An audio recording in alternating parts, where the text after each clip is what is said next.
So, 5 people have taken the, is it recording though? Like, did you hit record? I think I did. Yeah, I did record. Yeah, I can record. Is this one recording too? No, that's mine. Yeah, that one's recording. Yes, they're both recording. Okay. I'm not sure if my computer has enough memory. Okay, today is the last day to take the chapter 3 test. I've had 5 people take it, and the average was an 80, or so far is an 83, which is a solid B. I've had 100 all the way down. Okay, so I see y'all 2 more times next week, and then you have a week off from me. But the tutoring room is open. The test, y'all are not gonna have chapter 4 due before spring break. I probably will not finish, even if I finish, I'm not gonna make it due before spring break. Now, what that means is, some of y'all may go home and do nothing over spring break, which means you're gonna forget all of that chapter 4 stuff.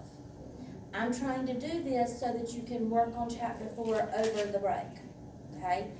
Now, I've had a couple people ask me about homework and can I go back and look at homework and can I go back and look at my test and what is my average? Y'all can go back and look at everything that y'all have always done. Under your little tab that says gradebook, if you click on gradebook and click on gradebook, once the test is due, now, like this is Miss Cooper's grade book, so I have a 30, but it only shows the past 2 weeks, so it's only gonna show the work that you've done within the 2 weeks.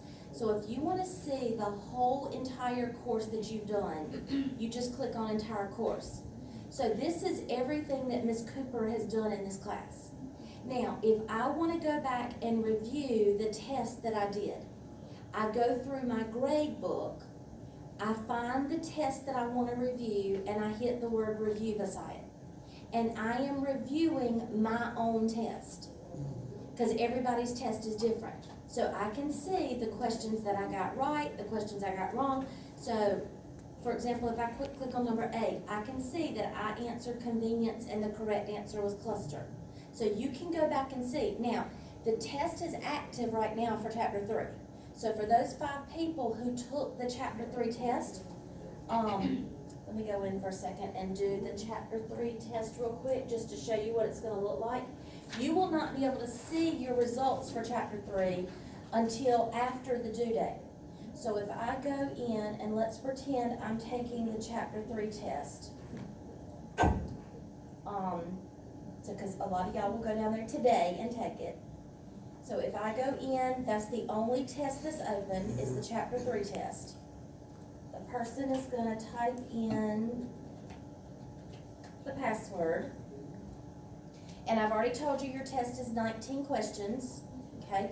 5 number summary, you should know how to do that. Range, sample standard deviation, sample variance, okay? It's not asking for units, it's just asking for, and we've already talked about. Do what? It's like, is the first one?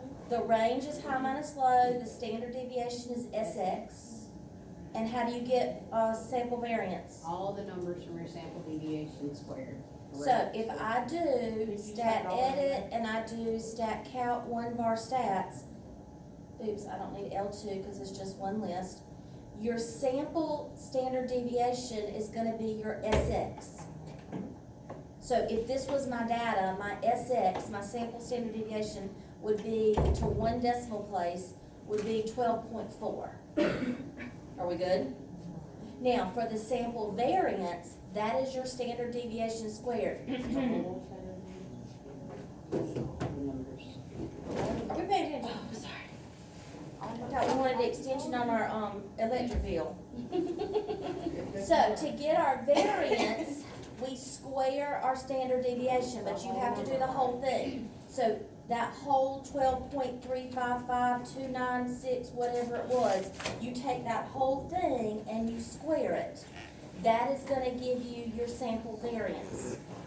And they only want it to 1 decimal point, so it would be 152.7.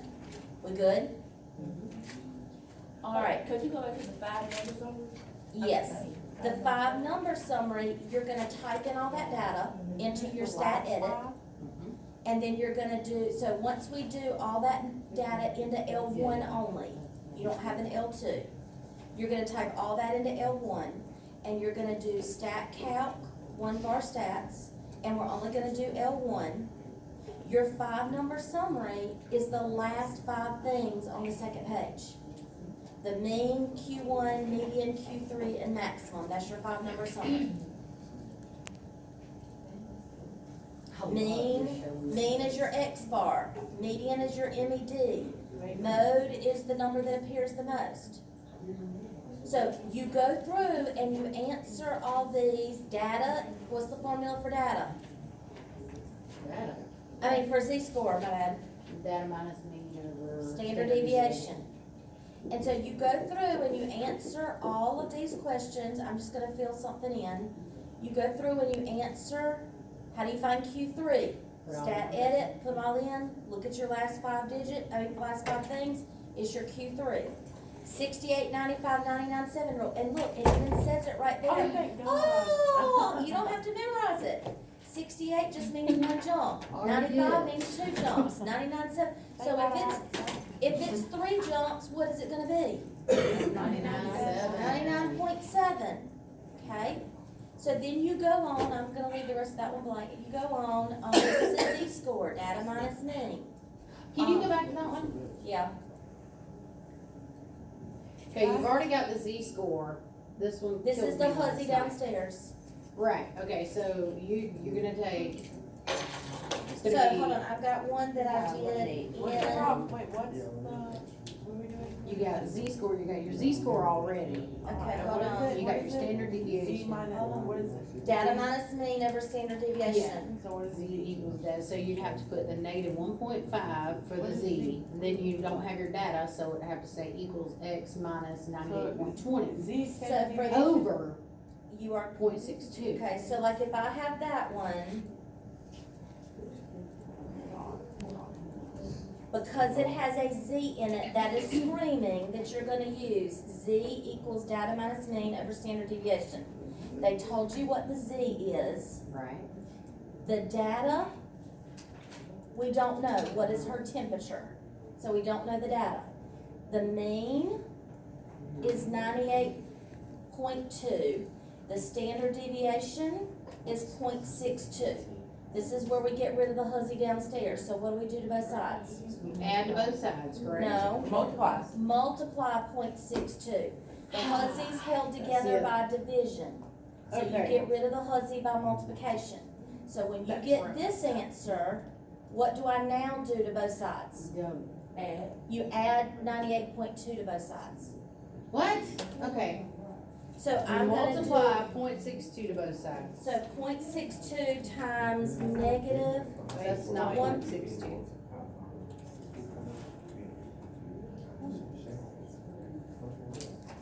so 0.62 times negative 1.5 is where we get rid of that hussy. Then we're going to add 98.2 to both sides. Because this was held together by subtraction, which means we're gonna add.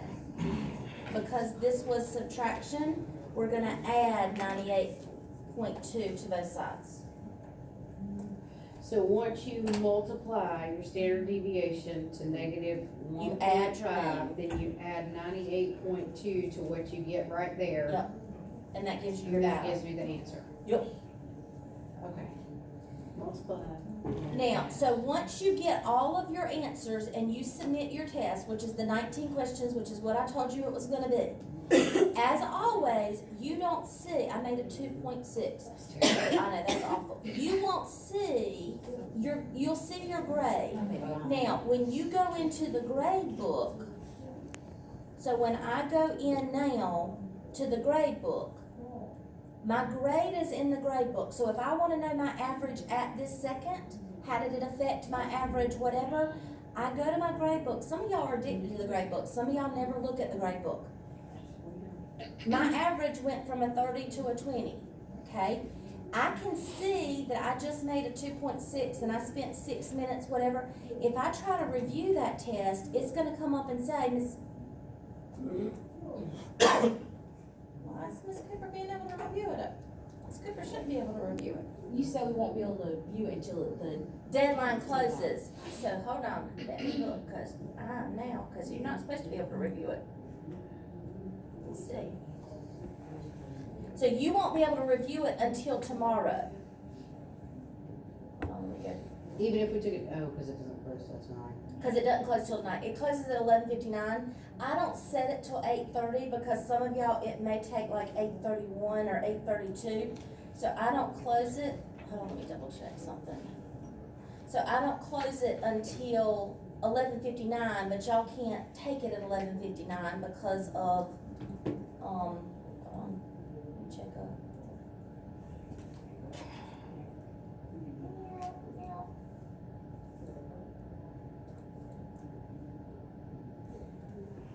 Okay, obviously I can't look at my math grade book on my phone.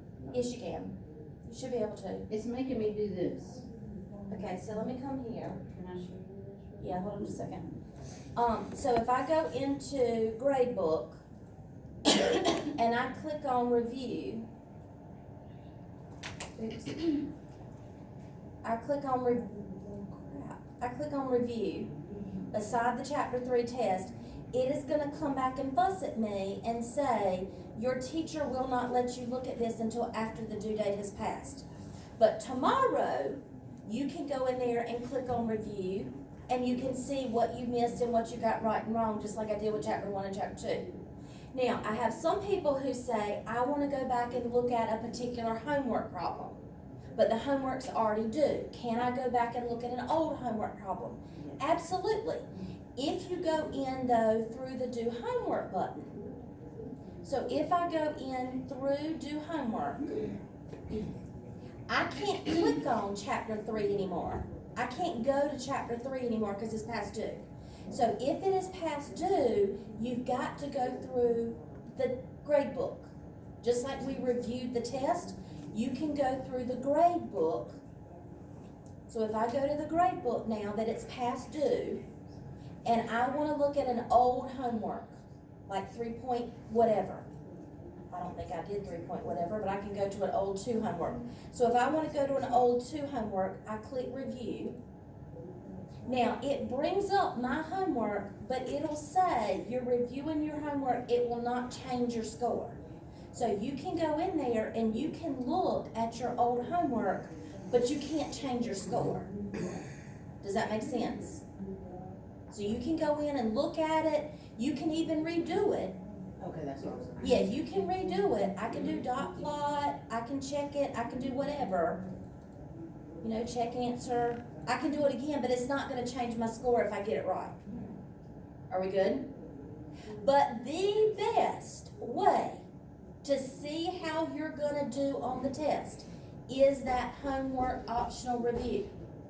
The only downfall of that is that there's 42 questions on that and only 19 on the test. Because I gave you 2 or 3 of each type of test question. So you may only have 1 GPA question on your test, but you may have 2 GPA Oh, questions. how do you do those? You may have 2 GPA questions on your homework, optional review, but you're only gonna have 1 GPA question on your test.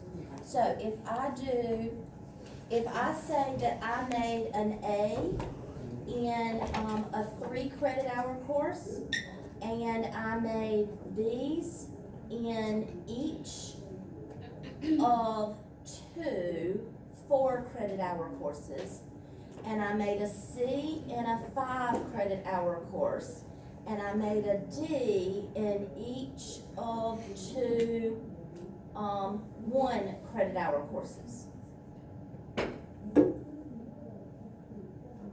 What is my GPA? Okay, so the first thing we're gonna do is we're gonna do the grade and we're going to do the hours, the credit hours. So I made an A in a 3 credit hour.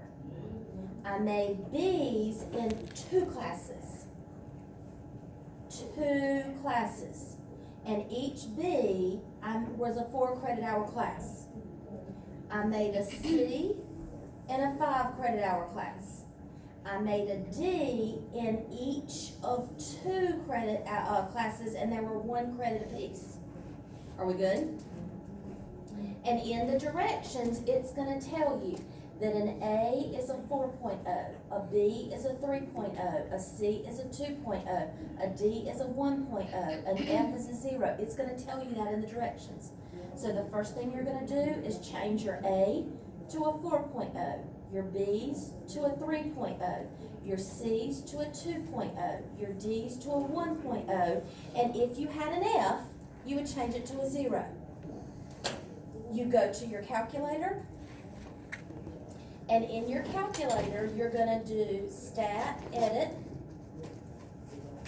You're gonna go to the top. You're gonna type in your grades. Then you're gonna type in your credit hours. Then you're gonna do, now, did we all get my email I was that fixing to ask you that. we all get my email that, and let me see if I can change it in here. And they can change it in here so that it looks like that, let's see. Stat, this is what it's gonna be downstairs though.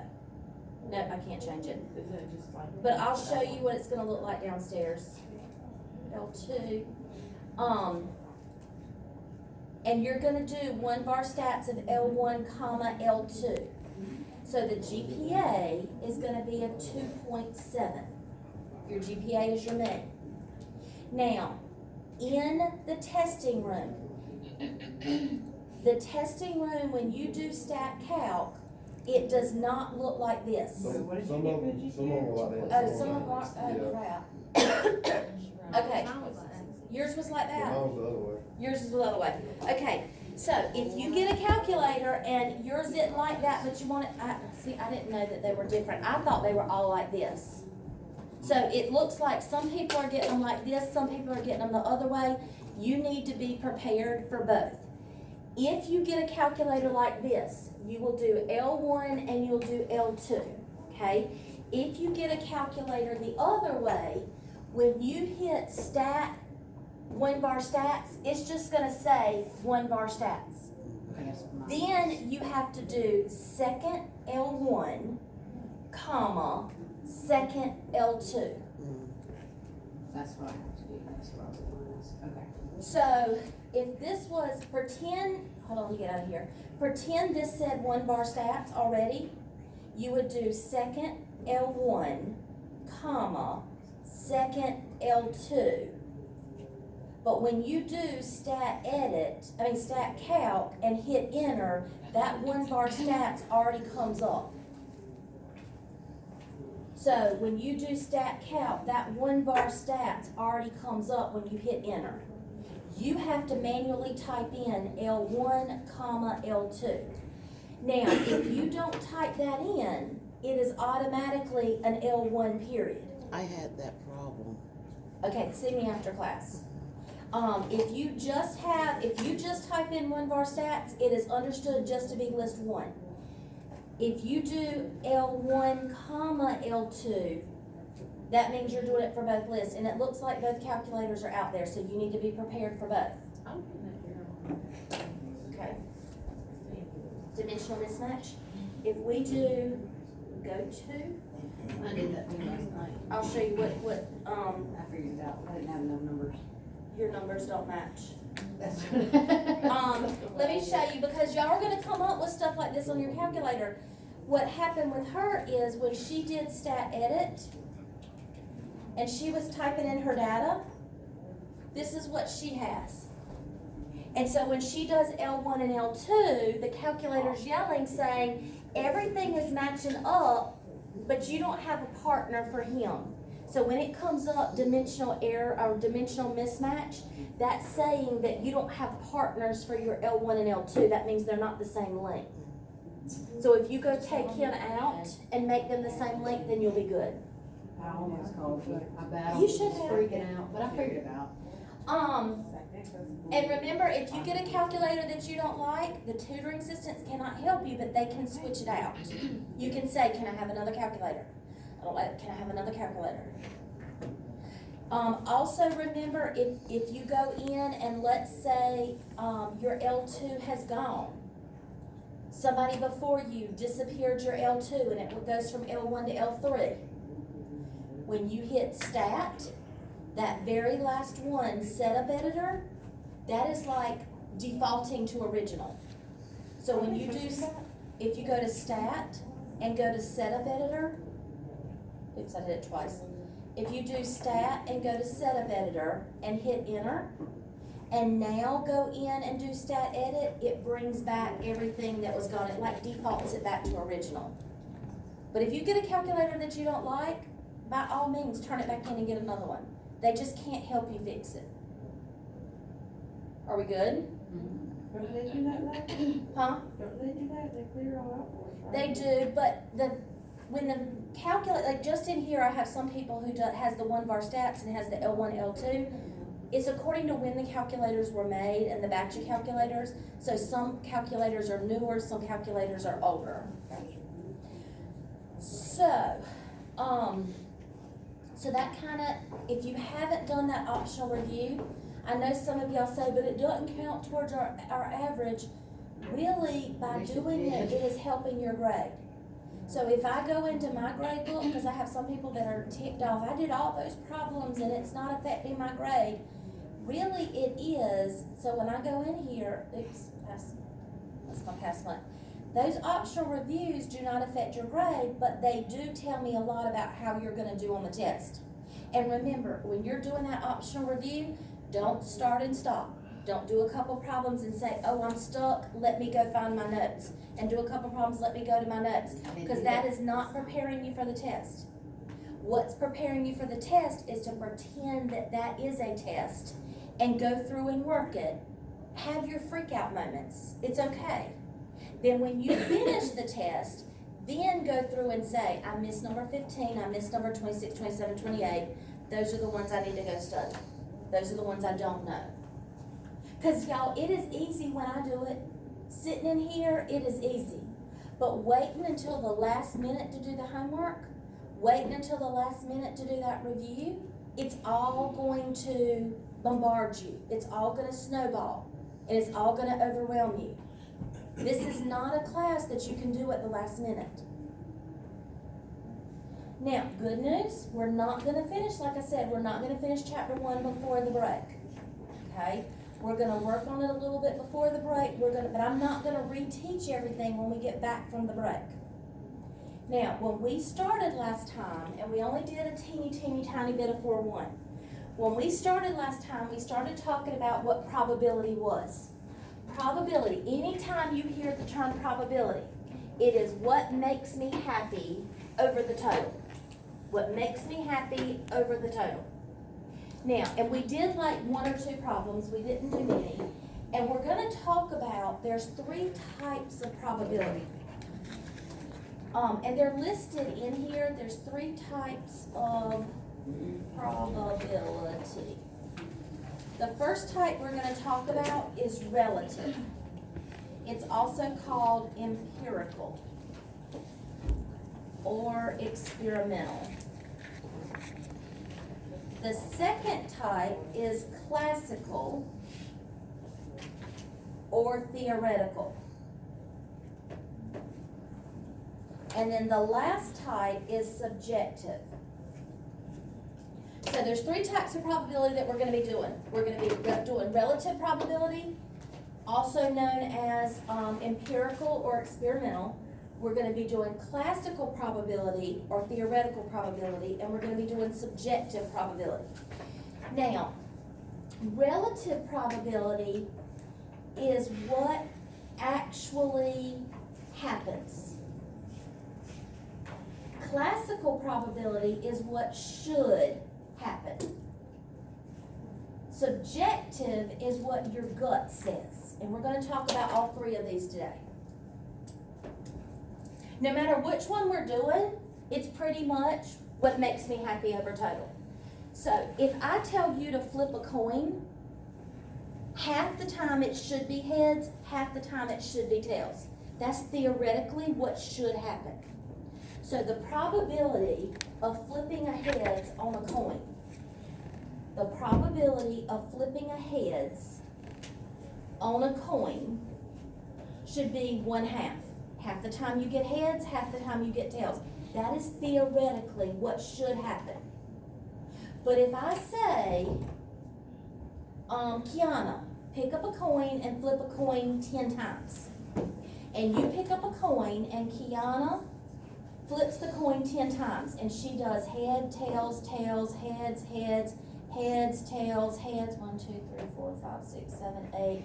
Heads, heads. That's what she does. The probability that she flips a heads is what makes me happy over total. So she flipped it a total of 10 times. And she got a heads 1, 2, 3, 4, 5, 6, 7. So that is called relative probability. That's what happened to her. Now, if I tell Miss Brown to flip a coin 10 times, she may flip a head 4 tenths. If I tell Bryant to flip a head, he may get 5 tenths. She may get 8 tenths. She may get 3 tenths. So relative probability is going to be different for everybody. Relative probability is when you actually do the thing, what happens. Theoretical is what should happen. Half the time it should be heads, half the time it should be tails. What's 5/10? Huh? What's 5/10? 5/10? 5/10 would be your 1/2. So if you rolled 5 out of 10, then your relative probability is the theoretical probability, because you're perfect. Subjective probability is what your gut says. That's the one that says Miss Cooper is not having a baby this year.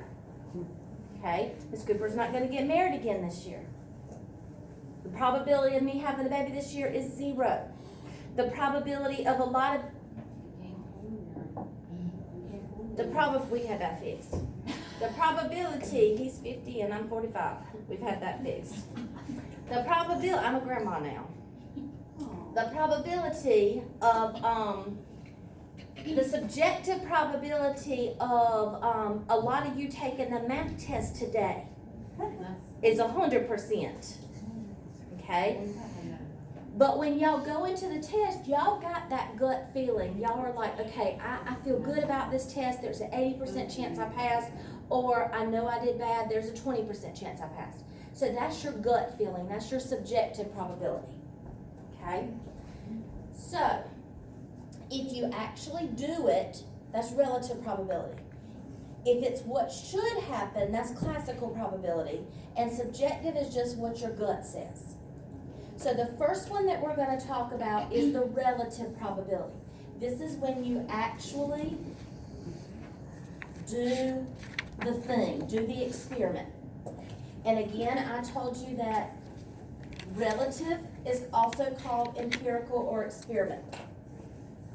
Now, the directions say find the probability. Anytime on a test or anywhere that you see find the probability, you're always going to think, what makes me happy over total? So the question says find the probability that they were manufacturing. So I want to do find the probability that they were manufacturing. So what makes me happy over total?